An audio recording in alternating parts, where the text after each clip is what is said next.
ఆదిత్య హృదయానికి మరొక గొప్ప శక్తి.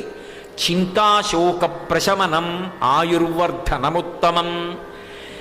ఆదిత్య హృదయం చింతని శోకాన్ని కాల్చేస్తుంది. ఇది చాలా పెద్ద పెద్ద మాటలు సుమండి. మహర్షి మొట్టమొదటే రాముడికి పరిచయ వాక్యాలుగా చెప్పేస్తున్నారు ఆదిత్య హృదయం యొక్క గొప్పతనాన్ని. చింత భూతకాలానికి సంబంధించింది, శోకము భూతకాలానికి సంబంధించింది, చింత భవిష్యత్తుకి సంబంధించింది. శోకం దేనికి అంటే అయ్యో అనవసరంగా చేశానండి, ఆ ఒక్క చిన్న పొరపాటు చేయకపోతే ఎంత బాగుండేదో, అనవసరంగా వెళ్ళి నేను ఎందుకు చెప్పండి గ్యారంటీ సంతకం పెట్టాను, ఎంత ఆస్తి పోయిందండి అని ఏడుస్తాడు. ఎప్పుడో ఎక్కడో ఒక తప్పు చేశాడు, ఆ ఒక్క తప్పుకి బ్రతికున్నన్నాళ్ళు ఏడుస్తూనే ఉంటాడు. అది గతానికి సంబంధించింది, దాన్ని శోకంగా ఎప్పుడూ అనుభవిస్తూనే ఉన్నాడు.